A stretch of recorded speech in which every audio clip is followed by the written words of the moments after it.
সম্মানিত হাজিরিন, রবিউল আউয়াল মাস আমাদের মাস থেকে অতিবাহিত হচ্ছে।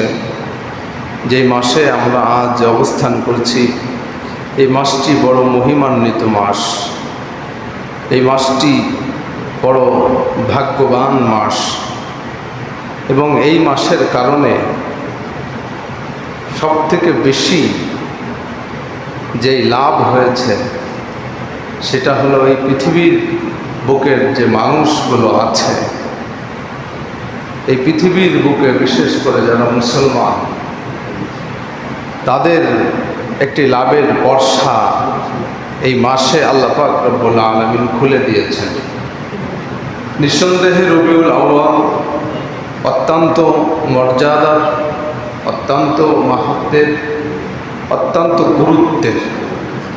যেই রবিউল আউয়াল মাস আমাদেরকে আমাদের ইসলামের সর্বশ্রেষ্ঠ নবী, বিশ্বনবী মুহাম্মদুর রাসূলুল্লাহ সাল্লাল্লাহু আলাইহি ওয়াসাল্লাম অজস্র রহমত নিয়ে আল্লাহ পাক রব্বুল আলামিনের কাছ থেকে আমাদের এই পৃথিবীর বুকে ভূমিষ্ঠ হলেন। এই রবিউল আউয়াল মাসকে অত্যন্ত মর্যাদাপূর্ণ, অত্যন্ত মহিমান্বিত করতে আল্লাহ পাক রব্বুল আলামিন বিশ্বনবী মুহাম্মদুর রাসূলুল্লাহ সাল্লাল্লাহু আলাইহি ওয়াসাল্লামকে পৃথিবীর বুকে এই মাসেই প্রেরণ করেছেন। এজন্য কথা হলো রবিউল আউয়াল 12টি মাসের মধ্যে একটি মাস। আর বিশ্বনবী মুহাম্মদুর রাসূলুল্লাহ সাল্লাল্লাহু আলাইহি ওয়াসাল্লাম লক্ষ কোটি মানুষের মধ্যে একটি মানুষ, লক্ষ কোটি মানবের মধ্যে একটি মানব। আল্লাহ পাক এই বিশ্বের সব থেকে শ্রেষ্ঠ যে মানব, যিনি রুহের জগতেও সর্বশ্রেষ্ঠ, জিসমানি জগতেও সর্বশ্রেষ্ঠ, এহকালেও যেমন শ্রেষ্ঠ, পরকালেও তেমন শ্রেষ্ঠ, যার শ্রেষ্ঠত্ব বরাবর, যার শ্রেষ্ঠত্বের কোনো খানি বা কোনো ঘাটি, যার শ্রেষ্ঠত্বের কোনো হানি বা টানাটানি না এ জগতে পড়েছিল না ও জগতে পড়বে, এমন একজন মহামানবকে আল্লাহ পাক রব্বুল আলামিন যেই মাসে এই দুনিয়াতে আনার সিদ্ধান্ত নিয়েছেন, সেই মাসটি তো অন্য মাসের সাথে কোনো দিনও তুলনায় আসবে না। এটি স্বাভাবিক। কেননা অন্য 11টি মাস আল্লাহ নির্বাচন করেননি আল্লাহ রসুলকে পৃথিবীর বুকে আসা। বরং কথা তো এটাই বোঝায় যে ওই 7 আসমানের উপরে এটাই নির্ধারিত হয়েছিল যে আমার প্রিয় হাবিব মুহাম্মদুর রাসূলুল্লাহ সাল্লাল্লাহু আলাইহি ওয়াসাল্লাম এই পৃথিবীর বুকে যে আগমন ঘটবে, না এই আগমন ঘটার জন্য 12টা মাস থেকে যাচাই বাছাই করে আমি রবিউল আউয়ালকেই রসুলের আগমনের জন্য নির্দিষ্ট করলাম। এই জন্য এই মাসটা অনেক গুরুত্ব, অনেক গুরুত্ব এই মাসে, কিন্তু আমরা গুরুত্ব দিই না। সমস্যা তো এই জায়গা। আমি তো মনে করি যে এই মাস লাগাতার, এই মাস রাসূল কারীম সাল্লাল্লাহু আলাইহি ওয়াসাল্লামের সিরাতের আলোচনার মাস হওয়া উচিত, রাসূলের জীবন আদর্শ বয়ানের মাস হওয়া উচিত। লাগাতার এই মাস আল্লাহ রসুল কেমন ছিলেন, সৃষ্টির আগে কেমন ছিলেন, সৃষ্টির পরে কেমন ছিলেন, আল্লাহ রসুল সাল্লাল্লাহু আলাইহি ওয়াসাল্লাম কেন এলেন, কি নিয়ে এলেন, কি দিলেন, কি দিয়ে গেলেন, এই সমস্ত আলোচনা করার মাস এটা। আমি তো মনে করি যে একটা উম্মত তো সবসময় রাসূল সাল্লাল্লাহু আলাইহি ওয়াসাল্লামকে সালাত ও সালাম জানাবেন, হ্যাঁ, কিন্তু এটা রবিউল আউয়াল মাস, রাসূলের আগমনের মাস। আমি তো মনে করি যে আল্লাহুম্মা সাল্লি আলা মুহাম্মদ ওয়া আলা আলি মুহাম্মদ, এই দুরূদ জপতে জপতে এই মাসে উম্মতে মুহাম্মাদির অন্য কাজ করার সময়ই তো থাকবে না। এই তো সেই মাস ছিল। যেই মাসে রসুলের স্মরণে, নবীজির স্মরণে উম্মত পাগল পাড়া হওয়ার কথা ছিল, উম্মত মাতোয়ারা হওয়ার কথা ছিল। রসুলের প্রেমে, রসুলের ভালোবাসায়, রসুলের খোঁজে উম্মত যেই মাসে মাতোয়ারা হওয়ার কথা ছিল, সেই মাসে উম্মতের খোঁজই নাই। কারণ আমরা রসুল কি জিনিস এটা জানি না, রসুল যে কি জিনিস এটা আমরা জানি না, আমরা বুঝি না। আল্লাহ রসুল সাল্লাল্লাহু আলাইহি ওয়াসাল্লামকে আল্লাহ কেন পাঠালেন, এই সম্পর্কে আমাদের ন্যূনতম ধারণাও যদি থাকতো, তাহলে আমরা ঠিকই এই মাসে রসুলের প্রেমে পাগল না হয়ে পারতাম না। পাগল না হয় এই আমি বলতে পারি, কসম করে বলতে পারি, যে মাসে পাগল না হয়ে আমরা পারতাম না। হ্যাঁ, আগের যুগের উম্মতেরও ছিল, তারাও আমাদের মতো উম্মত ছিল, কিন্তু তাদের আর আমাদের বেশ কম এখানেই ছিল। শুধু তারা রবিউল আউয়াল মাসের জন্য বড় পাগল ছিল, যে হায় এই মাস কবে আসবে, এই মাসে একটু আলাদা করে, একটু স্পেশাল করে আমি রসুলকে একটু স্মরণ করবো, একটু স্পেশাল করে রসুলের একটু রসুলের নামের গুণগান আমি গাইব। সেই মাস রসুলের প্রেমে তারা মাতোয়ারা হইতেন। আর আমরা যে কিসে মাতোয়ারা এটা আল্লাহই ভালো জানে। এর কারণ একটাই, কোনো কিছুর মূল্য যদি কেউ না জানে, তাহলে সেটা মূল্যবান হওয়ার পরেও তার কাছে তার দাম থাকে না, এটাই স্বাভাবিক। এই জন্য কত স্বর্ণের টুকরা, হয়তো বা পিতলের কোনো খণ্ড ভাইবা কতজন লাথি মেরে ফেলে দিচ্ছে, তার কোনো ঠিক নাই। অথবা কেউ স্বর্ণের 1 কেজি, পিতলের 1 কেজি ভাইবা হয়তো বা 650 টাকায় বিক্রি করতেছে। হ্যাঁ, হইতেছে এরকম। কেননা স্বর্ণ পিতল তো একই বোঝা যায়, ঠিক না? একই রকম দেখা যায়, কালারও একই রকম সোনালি। তো কেউ মনে করতে পারে যে স্বর্ণের টুকরা, এটা মনে হয় পিতলের টুকরা। এই জন্যই দাম আজ হারাই গেছে আমাদের কাছ থেকে, ঠিক না? এই জন্য রবিউল আউয়ালকে অন্য অন্য মাসের মতো পিতলের মাস হয়তো আমরা ভাবছি, কিন্তু আল্লাহ বুঝাইতে চাইছেন যে না, 11 মাসের ভিতরে অন্য কোনো মাসে তো আমি পাঠাই নাই বান্দা, আমি তো রবিউল আউয়ালকেই সিলেক্ট করছিলাম সর্বশ্রেষ্ঠ পাওয়ারফুল বান্দাকে, সুপারম্যানকে পাঠানোর জন্য। এই জন্য এই মাসের গুরুত্ব আলাদা। কেননা আমার রসুলের গুরুত্ব তো আলাদা, আমার রসুলের গুরুত্ব কি আলাদা।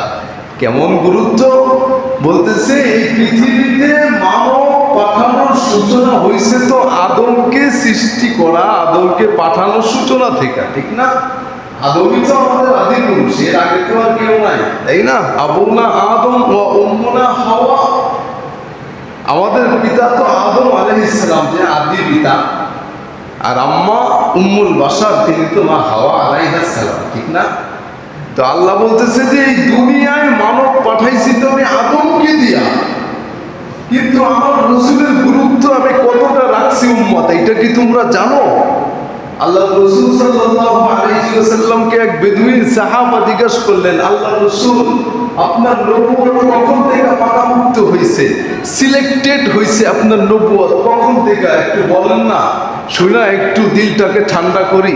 তো আল্লাহ রসুল উত্তর দিয়েছিলেন, আরে আমি তো তোমাদের নবী তখন থেকে, যখন আদম মাটি খামিরার মধ্যে, এখনো আদম আলাইহিস সালামের যে সমস্ত উপাদান, এগুলো এখনো অ্যাডজাস্ট হয় নাই, আদম আলাইহিস সালামের উপাদানগুলো ফাঁকা ফাঁকা ছিল, তখন থেকেই আমি তোমাদের নবী, তখন থেকেই। এখনো আদমকে আমি জুড়ি নাই, মানুষ হিসাবে এখনো জুড়ি নাই।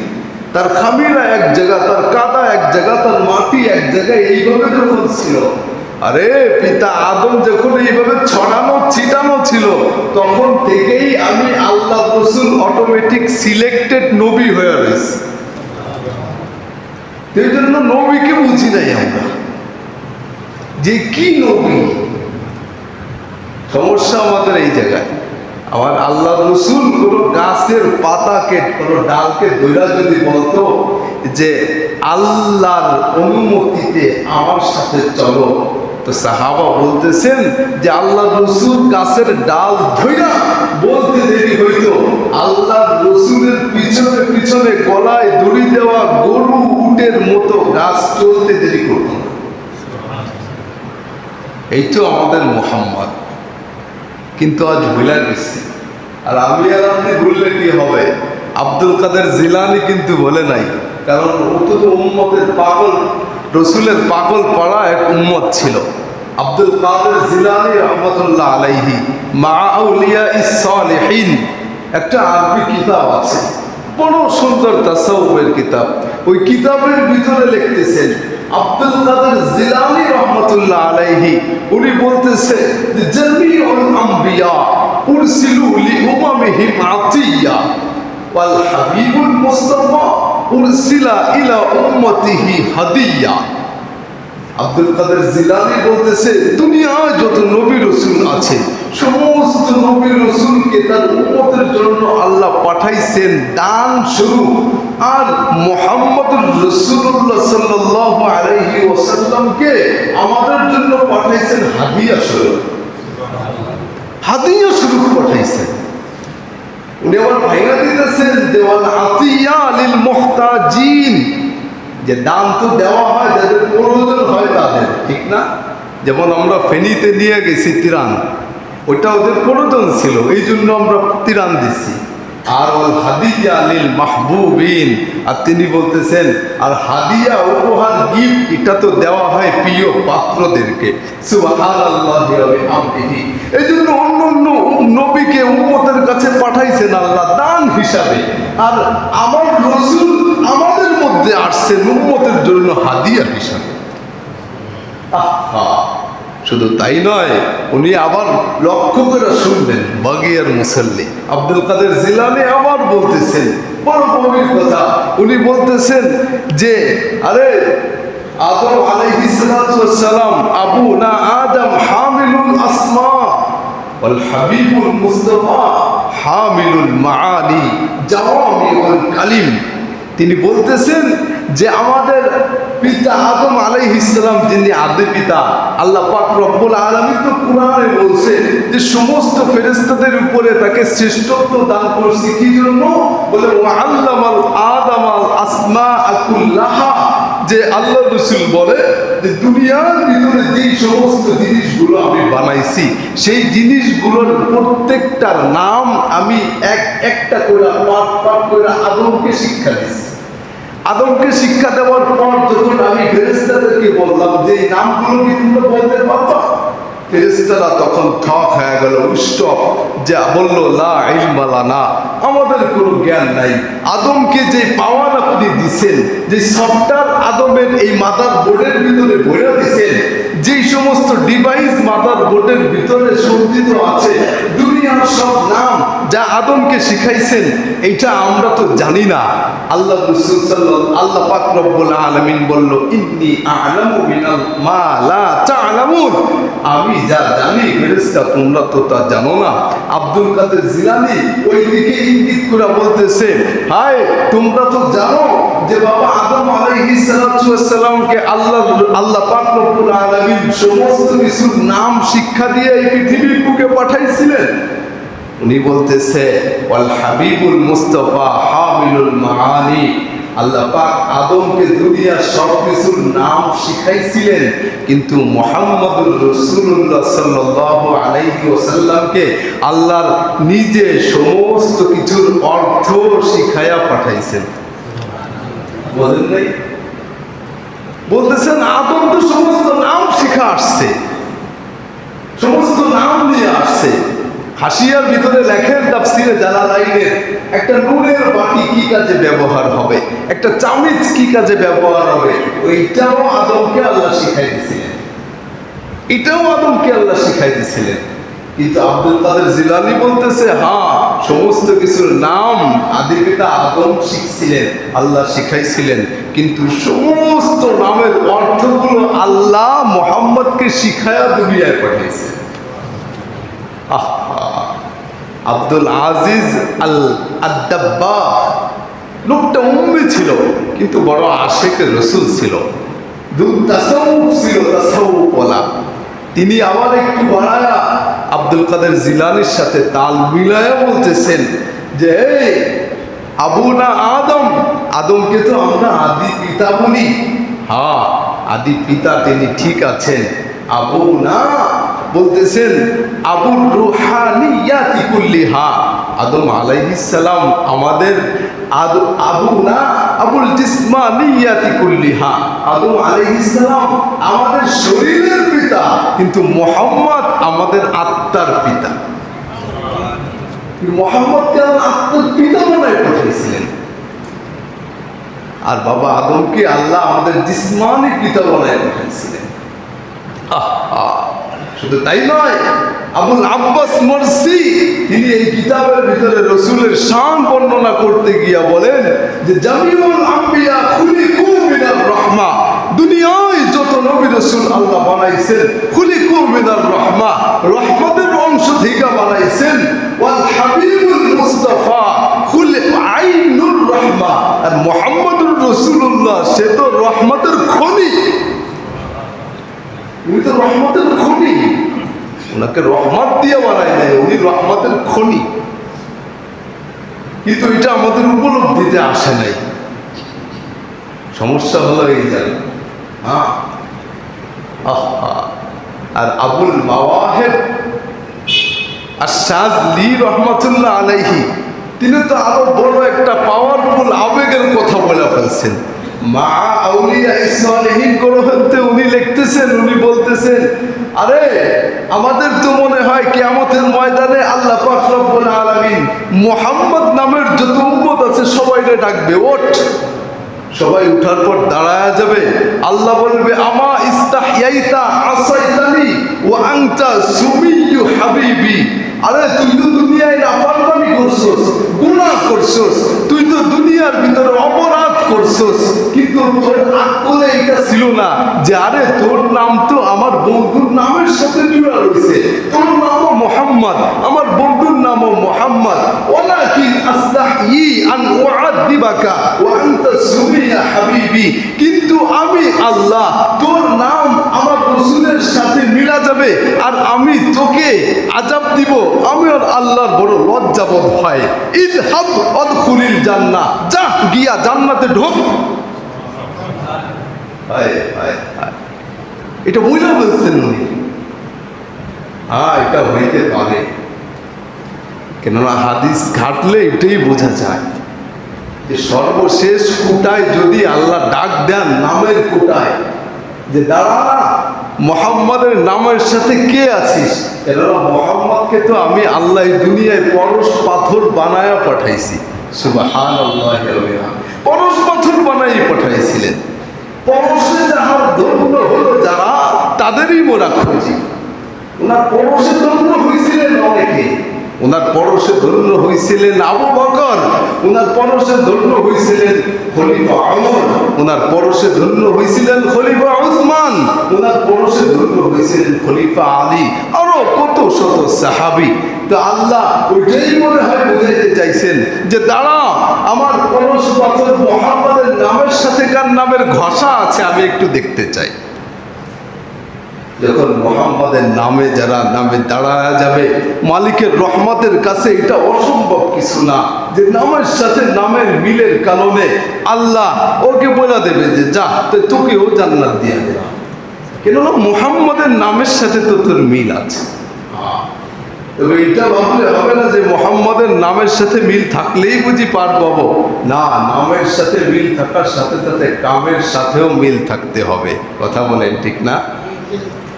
কারণ মুহাম্মাদের কামের সাথে যদি মিল না থাকে, খোদার কসম বুখারী শরীফের হাদিসে সাক্ষী দেয় আল্লাহ রাসূলের শাফায়াত পাওয়া যাবে না, আল্লাহ রাসূলের শাফায়াত পাওয়া যাবে না। হ্যাঁ, বুখারী শরীফ অনেক ওয়েট, আমি দুর্বল একটু আজকে, নাহলে এখানে কোলে নিয়েই বসতাম বুখারী, আমি সেখান থেকে পড়ে পড়ে শোনাইতাম, কিন্তু আমার পেশার আজকে একটু দুর্বল, এই জন্য আর অত মোটা ভারী কিতাব আমি কোলে নেই নাই। তাহলে আমি রবিউল আউয়াল মাসে কিতাব নিয়েই সাধারণত বসি আপনাদের সামনে, আগে দেখছেন না, এটা আমার অভ্যাস ছিল, আমি ওখান থেকে দেখাইতাম। রাসূলের সাথে কামের মিল থাকা লাগবে, কেননা আল্লাহ তো বলেই ফেলছেন মাইয়ুতির রাসূল ফাকাদ আতা আল্লাহ, যে বান্দা আমাকে দেখতে চাও, তোমার মনে যদি এটা থাকতো যে হায় মালিক, তোমাকে যদি একটু দেখতে পারতাম, তোমাকে যদি একটু অনুসরণ করতে পারতাম। আল্লাহ ওই প্রশ্নের উত্তর আগেই দিয়ে দিয়েছেন। সূরা নিসার 40 নম্বর আয়াতে আল্লাহ বলতেছেন, মাইয়ুতির রাসূল আতা আল্লাহ।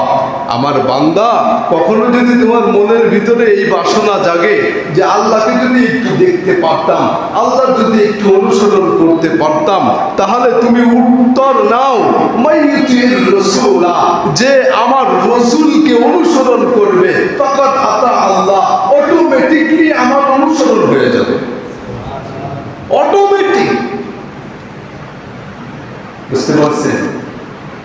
তাহলে যাদের প্রশ্ন ছিল একটু আল্লাহকে আমি দেখতে চাই, আল্লাহকে অনুসরণ করতে চাই, আল্লাহ উত্তর দিয়ে দিলেন যে আমাকে অনুসরণ করবা কিভাবে? তুমি তো অতি ক্ষুদ্র, এমন এক রহমত পাঠাইতেছি, তাকে অনুসরণ করো তো আমার অনুসরণ হয়ে যাবে। হ্যাঁ, আমার অনুসরণ হয়ে যাবে। কেমন রহমত? আল্লাহ আবার একটু অন্য আয়াতে 3 পারার ভিতরে উনি একটু 13 নম্বর পৃষ্ঠায় উল্লেখ করে দিলেন, কুল ইন কুনতুম তুহিব্বুনাল্লাহা ফাত্তাবিউনি ইউহিব্বুকুমুল্লাহু ওয়া ইয়াগফির লাকুম যুনুবাকুম।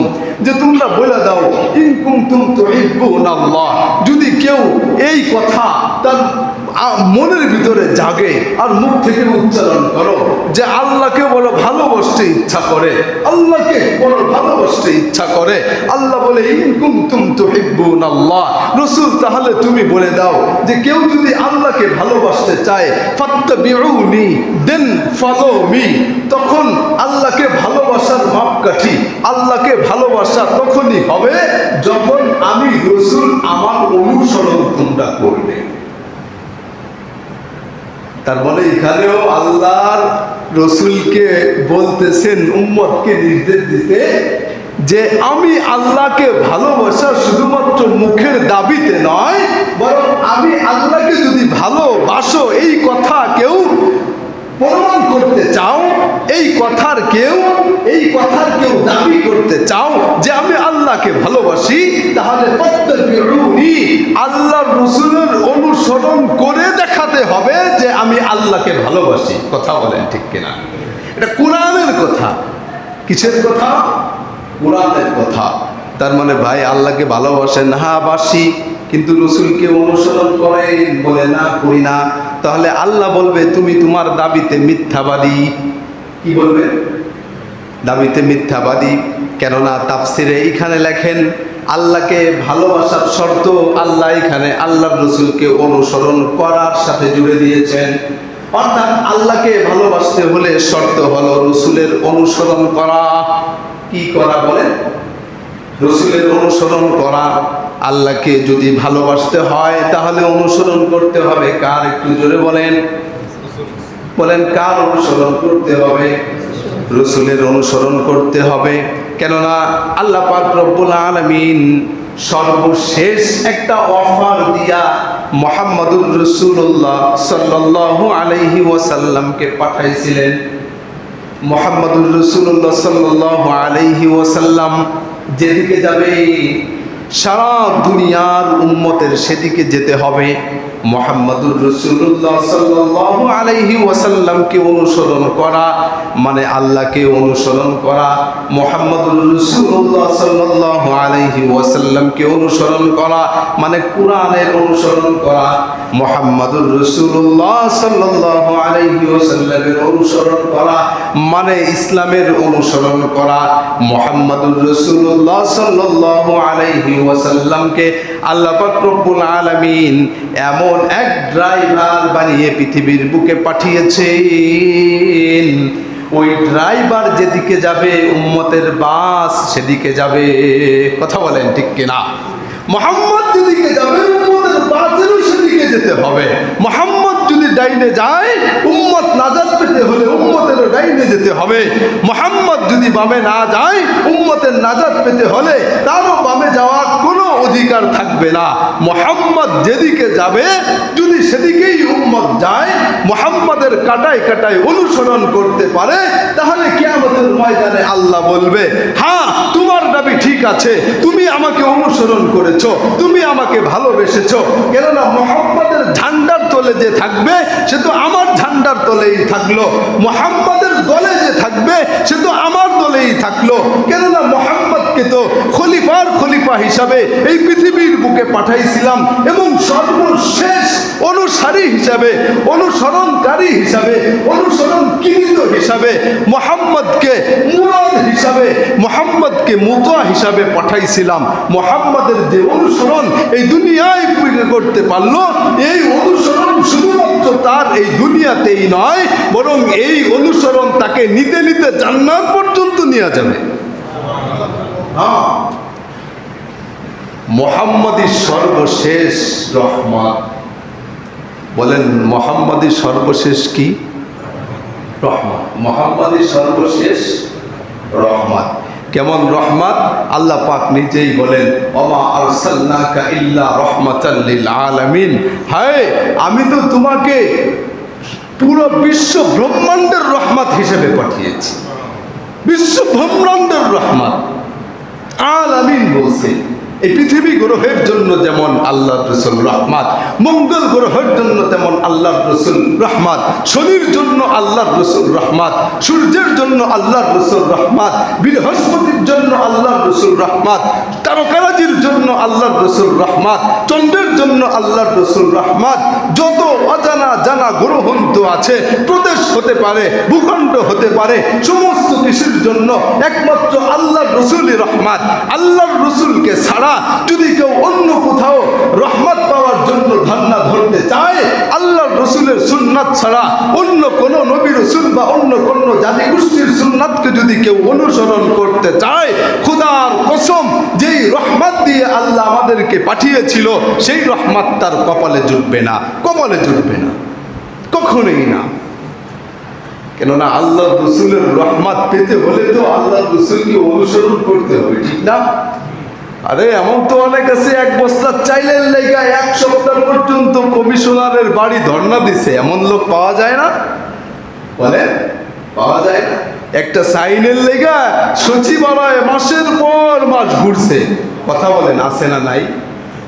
এখন কথা হইল, একটা সাইনের জন্য যদি একজনের পিছনে আমার মাসের পর মাস ঘুরতে হয়, এক বস্তা চাউলের জন্য যদি এক কাউন্সিলরের বাড়ি আমার সপ্তাহের পর সপ্তাহ আনাগোনা হয়, এতটা অনুসরণ করতে হয়। যেই নবী নিজে হাউজে কাউসারের পেয়ালা পান করায়া আমার আর আপনাকে নিজ জিম্মায় জান্নাতে দিবেন, তার কি অনুসরণ করতে হবে না? হ্যাঁ, অবশ্যই তার অনুসরণ করতে হবে। এবং কতটা অনুসরণ করতে হবে এটা আল্লাহ রাসূল নিজেই ভাঙা দিলেন। ওমর আয়েশা বলতেছে, আল্লাহ রাসূল, আমি তো আমার বাড়ি গাড়ি স্ত্রী পুত্র জমি জামা ভিটা মাটি ব্যবসা বাণিজ্য সব কিছু থেকে আপনারা বেশি ভালোবাসি আল্লাহ রাসূল, কিন্তু নিজের জানটা থেকে এখনো বেশি ভালোবাসতে পারি নাই। কি কয়? হাদিস শুদ্ধ বলতেছে, কিন্তু নিজের জানটা দেখে বেশি তো ভালোবাসতে পারি নাই। আল্লাহ রাসূল বলে, ওমর কান খাড়া করে শুনে রাখো, তাহলে তুমি এখনো আমাকে ভালোই বাসো নাই, আমাকে ভালোই বাসো নাই। আমাকে তখন তুমি ভালোবাসে, আমার প্রেমিক তুমি তখন হবে, আমার আশেক তখন তুমি স্বীকৃতি পাবে, যখন তুমি বলবে আল্লাহর রাসূল, আমার স্ত্রী, আমার পুত্র, আমার ধন দৌলত, ব্যবসা বাণিজ্য, চাকরি বাদী, প্রপার্টি, বিজনেস, সমস্ত কিছু, ইভেন এমন কি আমার জানের থেকেও আমি আপনাকে বেশি ভালোবাসি। যখন এই কথার স্বীকৃতি দিতে পারবে, তখন আমি আল্লাহর রাসূল তোমাকে স্বীকৃতি দিব যে তুমি আমাকে ভালোবাসো। কিন্তু সব কিছু থেকে তুমি আমাকে ভালোবাসলে, কিন্তু নিজের জানের থেকে বেশি ভালোবাসতে পারলে না, তাহলেও তুমি আমার প্রেমিক হলে না, হলে না, হলে না। কথা বলেন ঠিক কিনা? আল্লাহর রাসূল হাদিসের ভিতরেই আমাদেরকে তার ভালোবাসার সংজ্ঞা বুঝাই দিচ্ছেন, ভালোবাসার সংজ্ঞা বুঝাই দিচ্ছেন। হয় হয় হয়। আর আমাদের ভালোবাসার কি অবস্থা? আমরা তো হালুয়া খাওয়া মজনুও হইতে পারি নাই। হ্যাঁ, আমাদের ভালোবাসার কি অবস্থা? ওমরকে আল্লাহ কি শিখাইলেন, আর আমরা উম্মত শিখান থেকে কি শিক্ষা নিলাম? আমাদের থুতনির নিচে হাত দিলে রসুলের ভালোবাসা নাই, আমাদের মাথার উপরে হাত দিলে রসুলের ভালোবাসা নাই, আমাদের গায়ে টাচ দিলে রসুলের ভালোবাসা নাই, আমাদের পায়ে টাচ দিলে রসুলের ভালোবাসা নাই, আমাদের জন্মে টাচ দিলে রসুলের ভালোবাসা নাই, আমাদের বিবাহ শাদীর আয়োজনে অনুষ্ঠানে টাচ দিলে রসুলের ভালোবাসা নাই, আমাদের মৃত্যু কীর্তিতে টাচ দিলে রসুলের ভালোবাসা নাই, আমাদের দুনিয়ায়ও তো রসুলের ভালোবাসা নাই, আখিরাতেও রসুলের ভালোবাসা নাই। তাহলে রসুলের উম্মত কিভাবে হয় না? নিজের বিবেককে একটু প্রশ্ন করা উচিত। অথচ আল্লাহ রাসূল সাল্লাল্লাহু আলাইহি ওয়াসাল্লাম উনি আমাদেরকে আসছিলেন পথ হারা পথিক যারা আমরা এদেরকে বিপদ থেকে টাইনা নিয়ে হিদায়াতের রাস্তা ধইরা আল্লাহর সামনে প্রেজেন্ট করতে, যে মালিক কিছু উম্মত আনছি, তোমার কিছু বান্দা তোমার দরবারে হাজির হইছে, ওরা আমার অনুসরণ করছে, আমাকে ভালোবাসছে। হায় হায় মালিক, আমি তোমার কাছে একটু আবেদন করতে চাই, অনুরোধ করতে চাই, তোমার কাছে একটু আরজি পেশ করতে চাই, আমার দিলের তামান্নাটা যদি একটু পূরণ করতা। দেখো কিছু উম্মত আনছি, এরা দুনিয়াতে আমার লেভেলে এদের লেভেল ছিল, আমার টোকেনে এর টোকেন ছিল, আমার আইডিওলজি এর আইডিওলজি ছিল, আমার আদর্শ এর আদর্শ ছিল, আমি যেভাবে খেয়েছিলাম ও সেভাবে খেয়েছিল, আমি যেভাবে পড়েছিলাম ও সেইভাবে পড়েছিল, আমি যেভাবে পান করতাম আমার এই উম্মত তোমার এই বান্দা সেইভাবে পান করত, আমার জন্মকীর্তি যেভাবে হয়েছিল তোমার এই বান্দার জন্মকীর্তিও সেইভাবেই হয়েছিল, আমি যেভাবে হাঁটতাম তোমার এই বান্দা সেইভাবে হাঁটা ফলো করত, আমি যা কিছু পড়তাম তোমার এই বান্দা তাই পড়তো, আমি যেভাবে শয়ন করতাম তোমার এই বান্দা সেইভাবে শয়ন করত, আমি যেইভাবে বিবাহ পড়াতে হবে বিবাহ দিতে হবে বলে দিছিলাম ওইভাবেই এদের বিবাহ হয়েছিল, আমি যেভাবে ব্যবসা বাণিজ্য করতাম ওরাও সেইভাবে ব্যবসা বাণিজ্য করত, আমি যেভাবে খেতি খামার করতাম ওরাও সেইভাবে খেতি খামার করত, আমি যেভাবে রাষ্ট্র পরিচালনা করতাম ওরাও সেইভাবে রাষ্ট্র পরিচালনা করত, আমি যেইভাবে যেই পদক্ষেপ গ্রহণ করতাম ওরা সেইভাবে সেই পদক্ষেপ গ্রহণ করত। মালিক জন্ম থেকে মৃত্যু পর্যন্ত আমার আইডিওলজি এদের আইডিওলজি ছিল, আমার আদর্শ এর আদর্শ ছিল। মালিক দেখো তুমি না বলছিলা আমার অনুসরণ যে করবে তোমার ভালোবাসা সে পাবে, তোমার প্রেমিক সে পাবে, দেখো তোমার এক বান্দাকে আমি যারো যন্ত্র প্রেমিক বানায়া উঠায় নিয়ে আইছি, মালিক একে কি একটু জান্নাত দেওয়া যায় না? মালিক বলবে আপাত মস্তক তোমার অনুসরণে যেহেতু এর পুরা বডিটা ভরা, এর লাইফটা ভরা, জীবনটা ভরা, ওয়ার্ক ভরা, টক ভরা, যা যা যা আর কথা বলিস না, ঈদ হাফাত খুলিল জান্নাহ, সুজা জান্নাতে চলে যা, সুজা জান্নাতে চলে যা। এজন্য জান্নাতে যাওয়ার পথ বড় সোজা, কিন্তু আমরা বেকা বানাই ফেলছি। বেকা বানাইলাম কেন? বলে আমরা বেকা বানাই নাই, কনিন নামক যে শয়তান আমাদের পিছে লাগে ওইটা বেকা বানাইছে। কথা বলেন ঠিক কিনা? কেমন বেকা বানাইছে এটা বললে তো আমাদের আরো দুঃখ লাগবে। বলি জানেন, পানি খাই।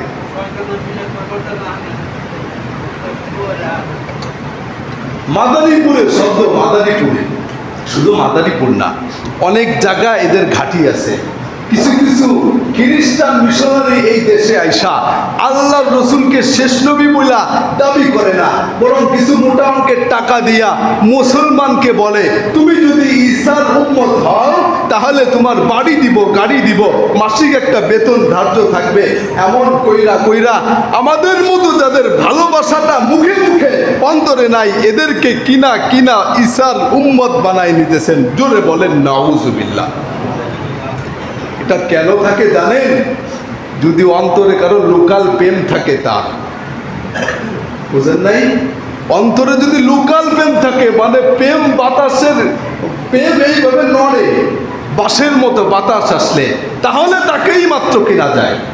খোদার কসম, কারণ এই বাম পাশের মাত্র 200 গ্রামের হাটের ভিতরে যদি আল্লাহর রসুলের প্রেম থাকে, তাকে একটা ঘর, একটা গাড়ি, একটা বাড়ি, মাসিক কিছু বেতন কেন, তাকে যদি পৃথিবীর সমস্ত ফাঁকা জায়গাও ছন্ন দিয়ে ভরে দেওয়া হয়, পৃথিবীর সমস্ত ফাঁকা জায়গা যদি ডায়মন্ড গোল্ডেন দিয়ে ভরে দিয়েও বলা হয়, তুমি একবার শুধু মুখ দিয়ে বলো যে তুমি আল্লাহর রসুলকে মানো না, তুমি অন্য অন্য ধর্মের অনুসারী হয়ে যাও, খোদার কসম যার দিলের ভিতরে এক ফুট নবীর প্রেম আছে, সারা পৃথিবী স্বর্ণ দিয়ে ভরে দিল, সেই স্বর্ণে সে লাথি মেরে বলবে আমার মোহাম্মদ, আমার প্রেম, আমার মোহাম্মদ, আমার ভালোবাসা। কথা বলেন ঠিক কিনা? হ্যাঁ, এই ভালোবাসা আমার আর আপনার অন্তরে থাকতে হবে।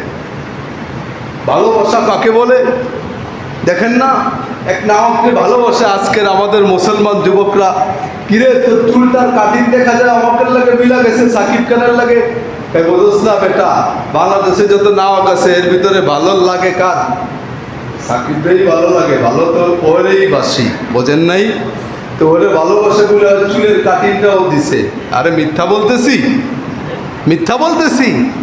ওর ভালোবাসে বলে একদিন একটা গেঞ্জি পরে একটু ড্যান্স দিছে, বাবারে বাবা একেবারে ছিঁড়া পড়া, বাবারে যে বলতেছে তোমার লুঙ্গি পরে কিনো, বাবাকে আরে আমারটা তো ছিঁড়া গেছে, দূরও আমার আমার ভালোবাসার না, আমাকে একটা গেঞ্জি পরে ড্যান্স দিছে, তুমি লুঙ্গি পরে কেন, ছিঁড়াটা থাক, লুঙ্গিটাকে আমারে দাও, আগে গেঞ্জি কিনা লই।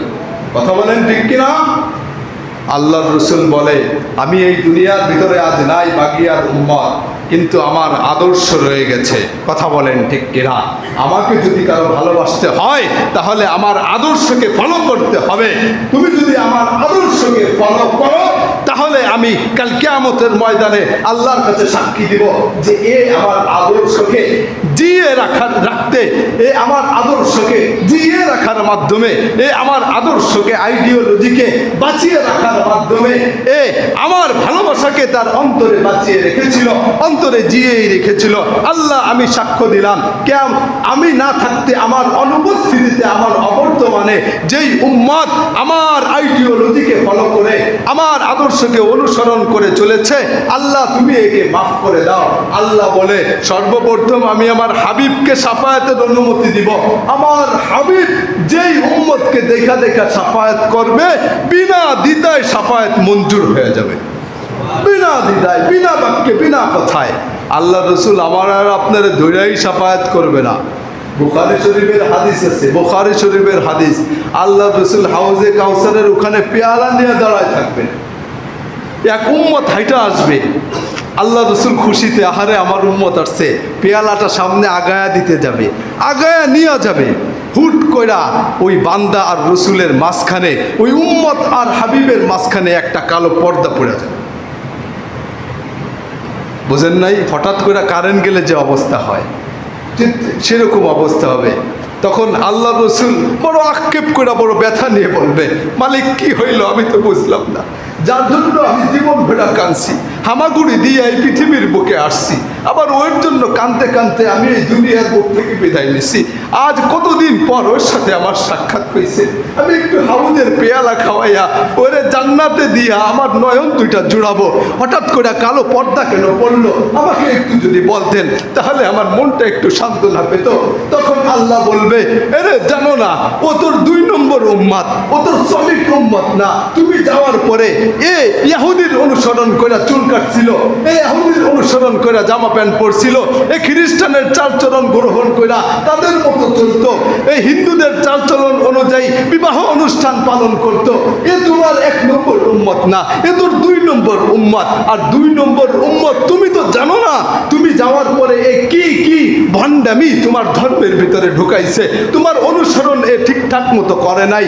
আর আমি আল্লাহ তোমাকে তো ওয়াদা দিছিলাম যে তোমার অনুসরণ যে পাক্কা করবে তাকে বিনা হিসাবে জান্নাতে দিব, কিন্তু তোমার অনুসরণ যে করবে না, 6 করে এই পৃথিবীর বুকে আসবে, শুধুমাত্র মুখে মুখে বলবে আমি রসুলের উম্মত, রসুলকে ভালোবাসি, কর্মে তার ভালোবাসা থাকবে না, তার কথায় ভালোবাসার প্রমাণ থাকবে না, তার চালচলনে ভালোবাসা থাকবে না। না না না মোহাম্মদ, এই নাপাক উম্মতকে তোমার পবিত্র হাতের পিয়ালা আমি শাস্তি না দিয়ে পান করাবো। নাউজুবিল্লাহ বলবেন না? সরাসরি রসুলের হাত থেকে পেয়ালা খাইতে চাই নাকি আজাব ভোগ কইরা? বলেন, সরাসরি জান্নাতে যদি যেতে চাই তাহলে সরাসরি রসুলের অনুসরণ করতে হবে কি হবে না? বলেন, তাহলে ইনডাইরেক্ট অনুসরণ করবেন আর ডাইরেক্টলি জান্নাতে যাবেন, হবে? তো পাগলেও মানবো না যে তুমি তো ইনডাইরেক্ট ছিলাম, এখন আইয়া ডাইরেক্টের দাবি করো, ফাইজলামি করো, ঠিক কিনা? জোরে বলেন।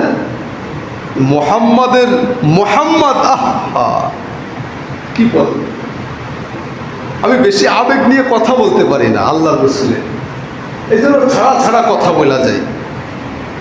আবেগ, আল্লাহ রসুলের আবেগ নিয়ে আমি বেশি কথা বলতে পারি, কথা বললেই আমার চোখ ভেঙে যায় পানিতে। কি জন্য আসছিলেন, আমাদেরকে কি দিতে, আর আমরা কোথায় চলে যাইতেছি, আমাদের কি হবে আখের আঞ্জাম? আল্লাহর রসুল মুখ আল্লাহর সামনে দেখাবেন, তো দেখাবেন কি করে? আমি গেলে এইটা ভাইবা ব্যথা লাগে আমার। কত বড় করে তিনি বলছিলেন যে আল্লাহ আমার উম্মত আমার অনুসরণ করবে, কিয়ামতের ময়দানে আমি অহংকার করব, আমার কত উম্মত আমার অনুসরণ করবে। অথচ আমরা কি অবস্থায় পড়ে আছি, আমাদের অবস্থাটা কি? একটা বার ভাবি না যে আজকাল যদি মোরা যায় রবিউল আউয়াল মাসে আল্লাহ রসুলের সামনে কি জবাব দিব? এই মাসে কয়জন কতবার দুরূদ পড়লাম, কয়জন কতবার রসুলের চক্ষু শীতলকারী নামাজ আদায় করলাম, কয়বার এই মাসে রসুলের টুপিটা আমি মাথায় দিছি, রসুলের পাঞ্জাবিটা আমি পরছি, পায়জামি লুঙ্গিটা ভালো করে ধুইয়া মাইজা আন্তরিকতার সাথে পরছি। এমন লোক তো খুঁজে পাওয়া যাবে না, এমন লোক খুঁজে পাওয়া যাবে যে হয়তোবা এই মাসে একবার মনের ভুলেও দুরূদ পড়ে নাই, ঠিক না? এই জন্য পায়ে হাত রাখি বাগিয়ার বন্ধু, আল্লাহ রসুলের অনুসরণ করতে হবে। আল্লাহর সোজা কথা, কোনো বেকা নাই, বেকা নাই কোনো। এটা মনে রাখেন, আসল মাল বাজারে ওঠে কম, নকল মালের খরিদ্দার তারাই তো গরম, ঠিক না? আসল মাল বাজারে ওঠে কম। এই সিটি গোল্ডের ভিড়ে আপনাকে খাঁটি সোনা বেছে নেওয়ার দায়িত্ব আল্লাহ নিজেকেই দিয়েছেন, কথা বলেন ঠিক কিনা? অন্য কেউ খাঁটি সোনা বেছে নেবে না, আপনার নিজের জহরই হতে হবে। এখানে আসল এই সিটি গোল্ডের ভিড়ে আল্লাহ রসুলের সুন্নাত হয়তোবা হারিয়ে যাওয়ার উপক্রম হতে পারে, নাও চিনতে পারেন, কিন্তু আল্লাহ রসুল সাল্লাল্লাহু আলাইহি ওয়াসাল্লাম বলেছে, যখন ইহুদিদের আইডিওলজি আদর্শ তোমাদের বাজারে এসে ভিড় জমাবে, খ্রিস্টানের আদর্শ ভিড় জমাবে, হিন্দুদের আদর্শ ভিড় জমাবে, তখন কিন্তু আমার আদর্শ খাঁটি স্বর্ণের মতো শুধুমাত্র ফাঁকা সামাজ মার্কেটে ওরকম পাইকারিতে থাকবে না, জুয়েলার্সের ভিতরে সযত্নে থাকবে, সেখান থেকে খুঁজে খুঁজে নিতে হবে। তুমি যদি অন্য সিটি গোল্ডে স্বাদ পাইয়া খাঁটি সোনার স্বাদকে ভুলে যাও, খোদার কসম 2 দিন পরে মরণের আগে ওই স্বর্ণে জং ধরবেই ধরবে, কথা বলেন ঠিক কিনা? কিন্তু আমার স্বর্ণ কোনোদিন এতে জং ধরবে না, কোনোদিন ময়লা পড়বে না, খাঁটি স্বর্ণ আদর্শ তো আদর্শই থাকবে। এই জন্য আজ রবিউল আউয়ালে সবাইকে চার করতে হবে, প্রমিস করতে হবে, সবাইকে প্রতিজ্ঞা করতে হবে যে আল্লাহর রসুলের প্রেমে প্রেমময় হয়ে, তার প্রেমের প্রকৃত প্রেমিক হয়ে, তার ইশকের প্রকৃত আশিক হয়ে এই দুনিয়া থেকে আমরা বিদায় নিতে চাই, কথা বলেন ঠিক কিনা? আল্লাহ পাক রব্বুল আলামিন সকলকে তৌফিক দান করুন, সকলে বলে আমিন। আখির দাওয়ানা আলহামদুলিল্লাহি রাব্বিল আলামিন।